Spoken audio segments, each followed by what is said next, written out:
श्री शिवाय नमस्तुभ्यम। हर हर महादेव। छत्तीसगढ़ राज्य की नवा रायपुर में गुरुजी पंडित प्रदीप मिश्रा जी के द्वारा सावन शिव महापुराण कथा शुरू हो गई है और ये 5 दिवसीय शिव महापुराण कथा है जो कि 12 अगस्त से 16 अगस्त 2024 तक आस्था चैनल यूट्यूब के माध्यम से देखी जा सकती है।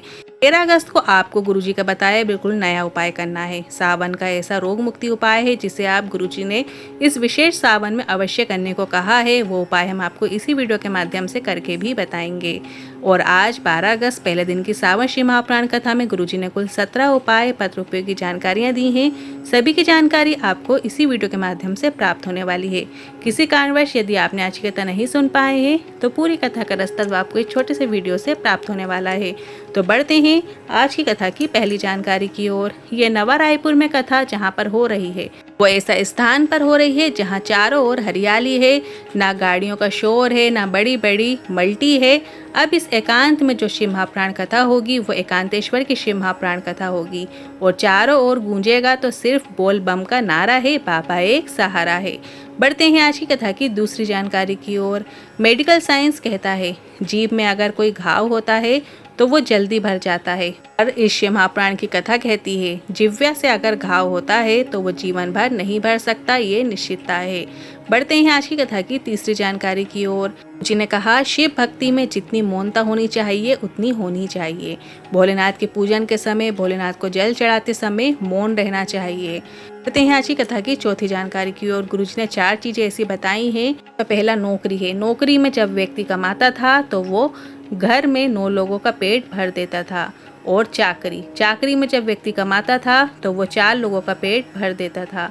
और तनख्वाह में वो अपने स्वयं के तन के बराबर ही कमा पाता है। और चौथा है वेतन में कुछ भी प्राप्त नहीं होता, जो आता है सब चला जाता है, वेतन हो जाता है। अगर कुछ पाना है तो भोलेनाथ के मंदिर में जाकर 1 लोटा जल चढ़ाना शुरू कर दो।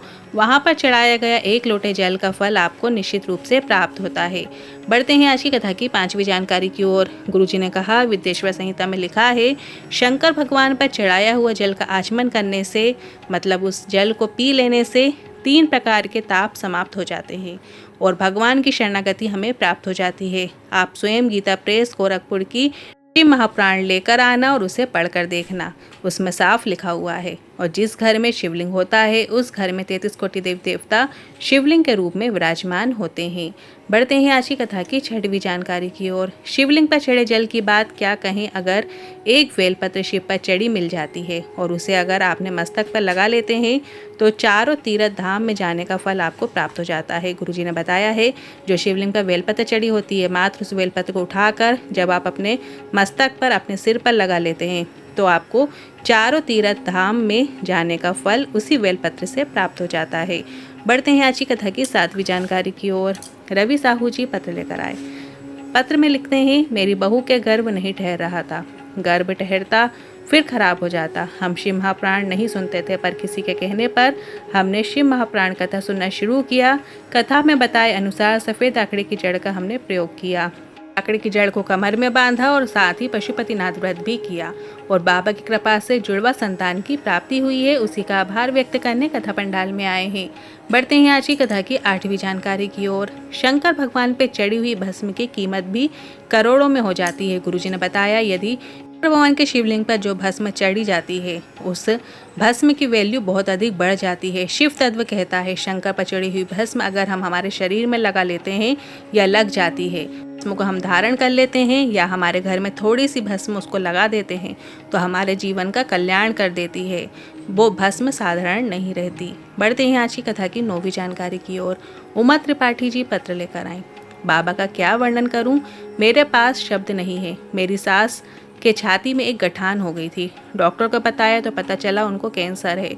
हम दवाई लेकर आ गए और रोज जल चढ़ाकर सासू माँ को दे देते। 1 महीने बाद जब हमने फिर से जांच कराई तो सभी रिपोर्ट्स नील आ गई हैं। उसी का आभार व्यक्त करने कथा पंडाल में आए हैं। शंकर भगवान पर चढ़ाया गया जल का आचमन करने से रोगी व्यक्ति भी रोग मुक्त हो जाता है। बढ़ते हैं आज की कथा की 10वीं जानकारी की ओर। शंकर पर चढ़ा हुआ जल जल नहीं होता। गुरुजी ने कहा शंकर पर चढ़ा हुआ जल गंगा जल बन जाता है जिसे पीने से सारे ताप पाप समाप्त हो जाते हैं। शंकर पर चढ़े जल को आचमन कर लेने से या शंकर भगवान पर चढ़े हुए जल का हम हमारे ऊपर छिंटन कर लेते हैं, अपने ऊपर ले लेते हैं, तो उससे भी जो फल प्राप्त होता है उसका वर्णन नहीं किया जा सकता।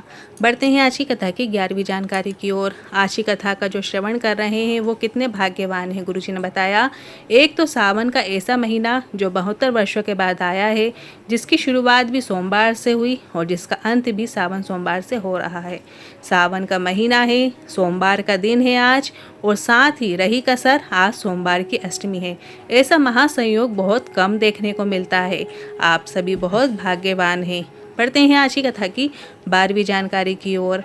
पशुपतिनाथ व्रत करने वालों को और संकट सोमवार या 16 सोमवार करने वालों को पूजन की थाली स्वयं लगाना चाहिए। गुरुजी ने कहा, क्योंकि हमारे जीवन में कितना ही कष्ट क्यों न चल रहा हो, उसे दूर करने का प्रयास भगवान स्वयं करते हैं, और जब आप भगवान की थाली स्वयं तैयार करते हैं तो आपके कष्ट मिटाने वाले भी स्वयं भगवान ही होते हैं।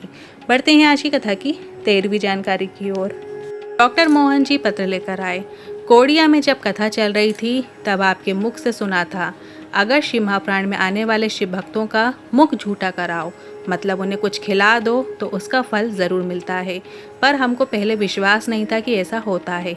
हमने फिर ऐसा करके देखा। हमने कोडिया की कथा में 10-10 रुपए के पॉपकॉर्न का पाउच लिए और हमने 30 से 40 लोगों को वो बांट दिए जो रात भर शिव महाप्राण कथा पंडाल में रुके हुए थे, और उनको खिला दिए। 1 हफ्ता ही हुआ और मुझे बजाज एलायंस का फ़ोन आया, पहले आपने कभी अपनी बच्ची का 10,000 की किस्त जमा की थी तो उसके आपको 1,77,000 रुपये देना है। कंपनी वाले खुद फ़ोन लगाकर उन्हें पैसे देने के लिए तैयार हुए। हमें भरोसा नहीं हुआ पर कंपनी ने पैसा निकाल कर दे दिया। वहीं गुरुजी, मेरी भतीजी ने पीएससी की परीक्षा दी। हमने उसे शंकर पर जल चढ़ाने को कहा और पढ़ाई करने को कहा, और एग्ज़ाम देने का पहले एक वेल पत्र में बीज वाली पत्ती में शहद लगाकर शिवलिंग पर चिपका कर चली गई। मेहनत पूरी की थी, तैयारी पूरी थी, और आज मेरी भतीजी डिप्टी कलेक्टर के रूप में चयनित हुई है। उसी का आभार व्यक्त करने कथा पंडाल में आए हैं। बढ़ते हैं आज की कथा की 14वीं जानकारी की ओर। गुरुजी ने बताया, गौ माता को खिलाया हुआ, बहन बेटी को खिलाया हुआ, संत साधु जन को खिलाया हुआ, किसी भूखे को खिलाया हुआ, किसी शिव भक्त को खिलाया हुआ कभी खाली नहीं जाता, घटता नहीं है, सदैव दिन दूना रात चौगुना बढ़ता ही है। बढ़ते हैं आज की कथा की 15वीं जानकारी की ओर। अगर आपने संकट सोमवार के उपास किए हैं, मतलब 16 सोमवार के व्रत किए हैं, तो उसमें आपने कथा पढ़ी होगी। उसमें आपने पढ़ा होगा कि जो रानी की दासी थी, रानी ने दासी के हाथ से पूजन की थाली लगवाई थी और रानी को डर डर की ठोकरें खानी पड़ी थी। बढ़ते हैं आज की कथा की 16वीं जानकारी की ओर। अनीता साहू जी पत्र लेकर आईं। शादी के 13 साल निकल गए, संतान सुख नहीं हुआ, सभी जगह से इलाज कराया, हार गए, टेस्ट ट्यूब बेबी भी कराया, डॉक्टर ने पर मना कर दिया कि आपको संतान नहीं हो सकती, सब जगह से हार गए। 2022 में भाटापारा में पहली बार आपकी कथा सबके कहने पर सुनी। आप कहते हो पंडाल में बैठकर कथा सुनने का फल मिलता है, जो मांगो बाबा ज़रूर देता है। कथा पंडाल में कामना करी, पशुपतिनाथ व्रत किया, मंदिर में साफ सफाई करके पोछा करते, सब हंसते कि तुम क्या मंदिर की नौकरी करते हो, पर बाबा की कृपा का क्या वर्णन करूं। 2023 में मुझे पुत्र रत्न की प्राप्ति हुई है, उसी का आभार व्यक्त करने कथा पंडाल में आए हैं। बढ़ते हैं आज की कथा की 17वीं जानकारी की ओर। 17 अगस्त को कावड़ यात्रा रखी गई है। 17 अगस्त प्रदोष का दिन है, तो उस दिन आपको अपने साथ डंडा और 2 लोटे तो लेकर आना ही है। साथ में एक कलश में घर का जल आपको भरना है और दूसरे लोटे में, दूसरे कलश में आपको सिवना नदी का जल भरना है, जो कि सीहोर में रहेगी। सीहोर की सिवना नदी से ही वो कावड़ यात्रा प्रारंभ होगी। और गुरुजी ने सभी से एक कनेर का पुष्प भी लेकर आने को कहा है। जब हम प्रदोष के दिन एक कनेर का पुष्प शंकर भगवान के शिवलिंग पे अर्पित कर देते हैं, तो हमारे पूर्व जन्मों में जो हमारे बुरे कर्म हुए होते हैं, हमसे जो पाप हुए होते हैं, वो समाप्त हो जाते हैं। यदि आप इस कावड़ यात्रा में शामिल नहीं भी हो पा रहे हैं, तो अपने घर के नज़दीक के मंदिर में आप जरूर 17 अगस्त के दिन, प्रदोष के दिन, एक कनेर का पुष्प जरूर अर्पित कीजिएगा। इसके बाद गुरुजी की जो अगली शिव महाप्राण कथा है वो 23 अगस्त से 29 अगस्त नांदेड़ में रहेगी, और इसके बाद 3 सितंबर से 9 सितंबर तक गुड़गांव में चलेगी। करते हैं अगले उपाय की ओर। कल है 13 अगस्त और सावन का महीना चल रहा है। सावन में रोग मुक्ति का किया जाने वाला गुरुजी का बताया बहुत ही विशेष उपाय है, जो कि आप कल के दिन जरूर कीजिएगा। बस आपको क्या करना है, अगर शंकर भगवान के शिवलिंग को एक बेलपत्र नहीं चढ़ी है तो सबसे पहले एक बेलपत्र चढ़ा देना है, और अपने सीधे हाथ से माता अशोक सुंदरी का जो स्थान होता है, जलाधारी में बीच में जो मोटी लाइन होती है, वहाँ पर आपको अपना सीधा हाथ स्पर्श करना है और श्री शिवाय नमस्तुभ्यम बोलना है। शिवलिंग का जो बेलपत्र चढ़ी हुई हो वो आपको उठा लेना है। उठा लेने के बाद आपको जलाधारी में जल जहाँ से नीचे की ओर गिरता है अंतिम छोर में उस बेलपत्र को लगा लेना है और श्री शिवाय नमस्तुभ्यम बोलते हुए उस बेलपत्र को आपको प्राप्त कर लेना है और फिर उसका आचमन कर लेना है। तरीके से प्राप्त की गई बेलपत्र का जब हम आचमन करते हैं तो हमें रोग मुक्ति प्रदान होती है। तो आप रोग मुक्ति के लिए इस विशेष उपाय को ज़रूर कीजिएगा। आज के उपाय से जुड़े मन में कोई सवाल है, क्वेश्चन है तो आप कमेंट के जरिए पूछ सकते हैं। वीडियो थोड़ा भी उपयोगी लगा हो तो वीडियो को लाइक करके कमेंट बॉक्स में हर हर महादेव ज़रूर टाइप कीजिएगा। साथ ही हमने एक व्हाट्सएप चैनल बनाया है जिसकी लिंक हमने कमेंट बॉक्स में पिन कर दी है। आप उस लिंक पर टच करके हमारे व्हाट्सएप चैनल को ज्वाइन कर सकते हैं जिसमें रोजाना की विशेष तिथियों की जानकारी आपको प्राप्त हो सकती है। हर हर महादेव, श्री शिवाय नमस्तुभ्यम।